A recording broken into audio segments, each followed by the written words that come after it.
छठ की कुछ और तस्वीरें दिखाते हैं और सीधी तस्वीरें दिखाने का वक्त आ चला है क्योंकि अब समय धीरे धीरे होता जा रहा है। तो हम सीधे ले चलते हैं आपको राजधानी रांची का डनिया तालाब, जहां पर हमारे सहयोगी विपिन हमारे साथ जुड़ गए। विपिन, अब तस्वीरें क्या कुछ कह रही हैं, किस तरीके से घाट पर स्वागत हुआ है छठ व्रतियों का, गुलजार हुआ है घाट?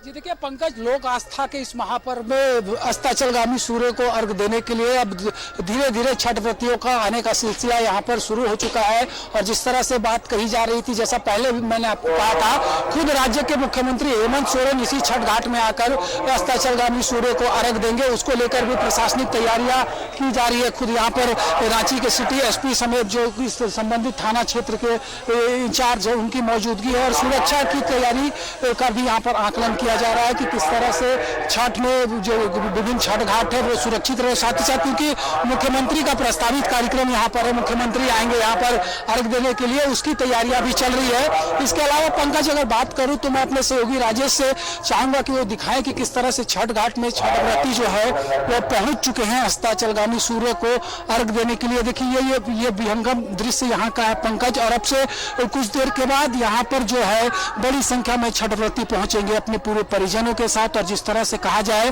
कि इस बार के इस लोक आस्था के महापर्व में हर एक परिवार की तरफ से ये भी कामना की जा रही है कि जो बीते 2 वर्षों से कोरोना की मार समाज पर पड़ी है उससे भी निजात दिलाए इस लोक आस्था के महापर्व में। ये भी कामना लोगों के द्वारा की जा रही है, छठ व्रतियों के द्वारा की जा रही है। यानी कि जो कार्तिक शुक्ल पक्ष की षष्ठी तिथि को ये अस्ताचलगामी सूर्य को अर्घ दिया जाता है। और जिस तरह से कल खरना के बाद 36 घंटे के निर्जले उपवास में जो छठ व्रती वो गए हैं, तो पूरी तरह से हटनिया तालाब तैयार है। राजधानी का एक महत्वपूर्ण छठ घाट जो राजभवन के सामने नक्षत्रवन में है, और यहाँ पर धीरे धीरे लगातार छठ व्रतियों के आने का सिलसिला शुरू हो चुका है। मैं फिर से एक बार दिखाने की कोशिश करूंगा कि किस तरह से छठ घाट में परिजन जो हैं वो लोक आस्था के इस महापर्व में सूर्य उपासना के साथ साथ जो है परिवार के जो यहाँ पर बच्चे, आप स्पष्ट तौर पर देख सकते हैं कि कितने उत्साहित नजर आ रहे हैं।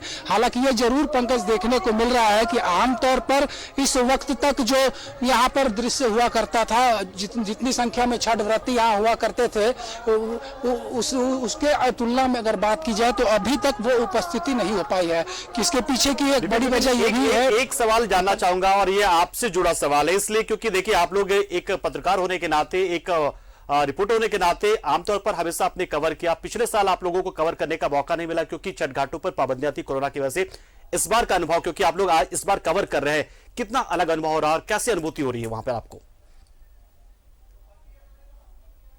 नहीं पंकज, पिछली बार भी छठ घाट में छठ व्रती आए थे। शुरुआती दौर में जरूर पिछले वर्ष इसको लेकर विवाद हुआ था, लेकिन अंततः मुख्यमंत्री ने इसकी घोषणा स्वयं की थी और छठ घाट में भी लोग पहुंचे थे। लेकिन अगर बात की जाए तो जिस तरह से अब विभिन्न जो छठ घाट है या फिर नदी तालाब डैम है, उसमें जिस तरह की गंदगी बढ़ी है, उसने भी कहीं ना कहीं अब छठ को एक नया ट्रेंड दिया है कि जिस तरह से कृत्रिम घाट बनाकर लोग अपने घरों में ही भगवान भास्कर को अर्घ देते हैं। तो ये भी प्रचलन इधर बीते तकरीबन हम बात करें तो 1 दशक में ज्यादा हुई है, लेकिन विगत 2 वर्षों की तुलना में इसमें काफी इजाफा आया है। और यही वजह है कि अब तक वो भीड़ यहाँ पर देखने को नहीं मिली है। लेकिन इसके बावजूद जो परंपरागत तरीके से जो लोग यहाँ पर आकर छठ करते थे, तो अभी भी आने का सिलसिला शुरू हो चुका है। 5:05 का समय निर्धारित है आज सूर्यास्त का, लेकिन उम्मीद की जा रही है कि जो तैयारियां की गई है, जो छठ समितियों की तरफ से यहाँ पर जो छठ व्रती आ रहे हैं उनके लिए जो व्यवस्था की गई है, चाहे वो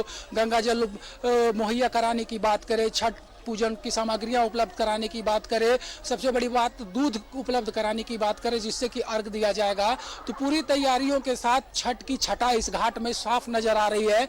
और अब से कुछ देर के बाद यहाँ पर एक विहंगम नज़ारा स्पष्ट तौर पर दिखेगा। और जो धार्मिक और जो इस पर्व को जिस तरह से लोक आस्था का पर्व भी कहा जाता है, वो अपने आप में ये बता रहा है, क्योंकि हर पर्व त्यौहार जो हम करते हैं उसमें हम कहीं कभी विग्रहों का पूजा करते हैं, कभी प्रतिमाओं की पूजा होती है, लेकिन यहाँ पर साक्षात सूर्य देव की उपासना का ये एक बड़ा पर्व है। तो पूरी तैयारियों के बीच अब धीरे धीरे छठ व्रतियों की संख्या बढ़ती जा रही है छठ घाट में, और तकरीबन आधे घंटे के बाद एक विहंगम दृश्य यहाँ पर इस हटनिया तालाब में देखने को मिलेगा। और सबसे बड़ी बात कि अब मुख्यमंत्री के आने की भी यहाँ पर तैयारियां शुरू कर दी चुकी है। और हर बार क्योंकि इस घाट से ही राज्य के राज्यपाल अर्घ दिया करते थे, लेकिन दिल्ली में जो कार्यक्रम है राज्यपाल के सम्मेलन में भाग लेने के लिए राज्यपाल रमेश बैस दिल्ली जा चुके हैं। लेकिन मुख्यमंत्री हेमंत सोरेन जो कि पिछली वर्ष छठ में पारिवारिक फंक्शन में कहीं बाहर गए थे और वो छठ घाट में नहीं आ पाए थे, लेकिन इस बार उनके आने की पूरी संभावनाएं बन गई है। प्रशासनिक तैयारियां पूरी की जा चुकी है और जब मुख्यमंत्री यहाँ आएंगे तो जाहिर सी बात है राज्य की जनता के नाम अपना संदेश भी देंगे। लेकिन इतना जरूर है कि जिस तरह से कुछ दिन पहले जो अटकलें लगाई जा रही थी कि छठ को लेकर घाटों में नजारा क्या होगा, तो एक अद्भुत और एक जो कहा जा सकता है कि धार्मिक आस्था का जो एक बड़ा पर्व इसे माना जाता है, तो उसमें जो एक लोक आस्था देखने को मिल रही है उसका गवाह रांची एक बार फिर से इस छठ महापर्व में बनता जा रहा है। चलिए, बहुत शुक्रिया विपिन, आपके पास फिर आएंगे, लेकिन फिलहाल के लिए आपका शुक्रिया। आपने तमाम तस्वीरें दिखाई, बताया कि किस तरीके से सब कुछ हो रहा है, बहुत सही तरीके से सब कुछ जा रहा है और जिस तरीके से सरकार ने चाहा, जिस तरीके से जिला प्रशासन तैयारी की, ठीक उसी तरीके से उसी मुस्तैदी के साथ में तमाम तैयारियां की गई हैं।